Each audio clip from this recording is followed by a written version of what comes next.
You're just a piece of life, aren't you? Are you? No, that's not true. You're a bundle of thoughts, emotions, ideas, opinions and prejudices right now, not a piece of life. If you sat here just as a piece of life, not as a man, not as a woman, not as this, not as that, not as a thought, not as an emotion, just a piece of life, this would naturally reverberate with the rest of the existence. Right now, you invested too much on little things, like earning a living and having this and having that, and missing everything. Oh, should I not have this, should I not have that? Having is not the problem, clinging is the problem, isn't it? Having is not the problem. What you have, you become that after some time. See, suppose this was your vessel, it is not. Suppose if this was your vessel, and let us say this you inherited from your great-grandfather and it's made of gold. None of this is true right now.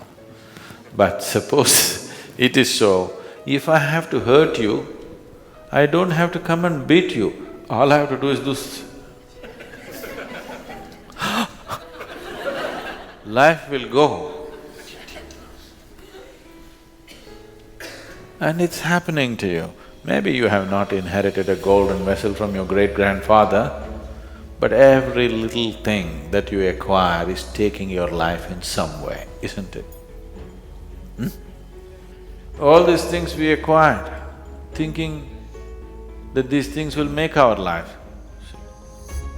We got these gadgets because we thought it'll make our life. Right now, this gadget has become a nuisance, we can't keep our hands off it. We're doing satsang, messaging somebody.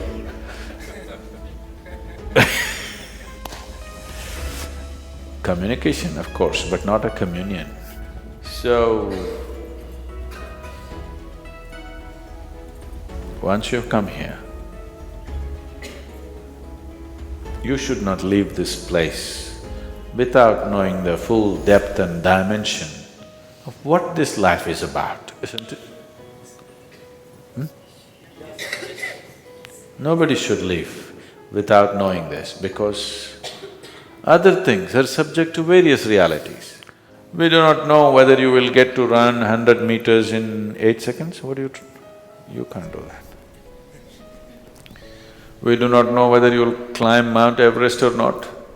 We do not know whether you'll earn $1 billion or not. But this much is possible. You can explore the full depth and dimension of what this is, because you don't need anybody's permission, you don't need any kind of anything.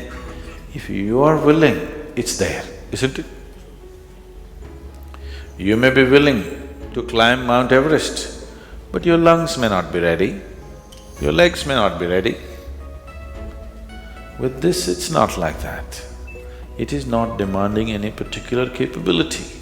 It is not demanding any particular situation, only your willingness. But you see, your willingness comes in installments. Nothing wrong if you had a 10,000-year lifespan, nothing wrong. Fortunately, you don't have that, because if you hung around for 10,000 years, oh, what a miserable world this will be, isn't it? You may think whatever you want, but it's good you have come with an expiry date. Is it not good? Have you noticed, on a particular day when you're very joyful, 24 hours, poof, just went off like a moment? You're miserable and depressed, one day goes like a eon.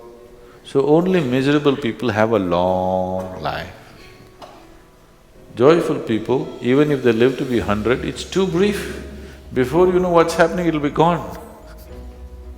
Really, it gets over too fast.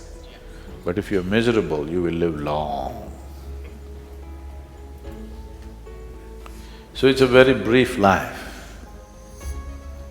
And whatever is of paramount importance to this life must happen at the earliest, not day after tomorrow, isn't it? It must be today. So, the life process doesn't wait. You need to understand, your life is just a certain combination of time and energy. Energy we can manage, time you cannot manage. It's going away? It doesn't matter.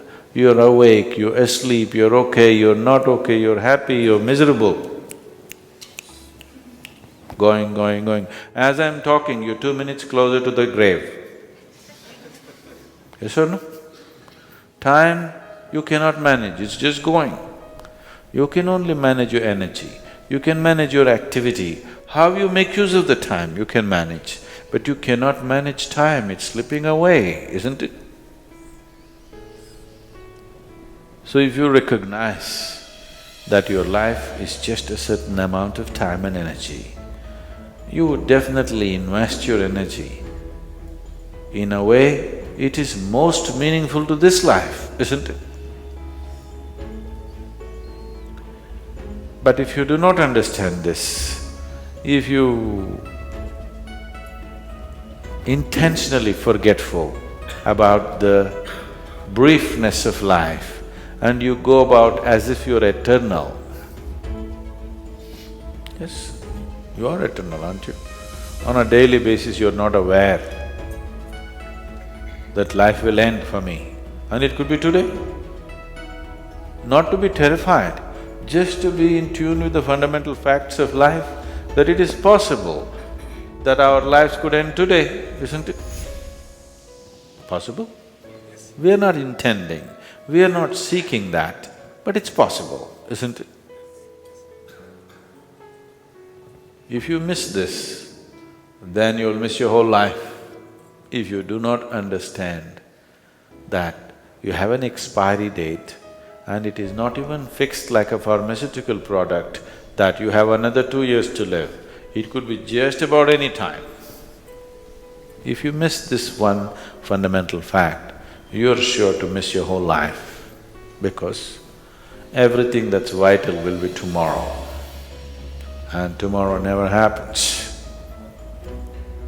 There is a certain superstition in South India, maybe it is here also, particularly in Karnataka, where on all the village homes, in red paint, it will be written, Nale ba.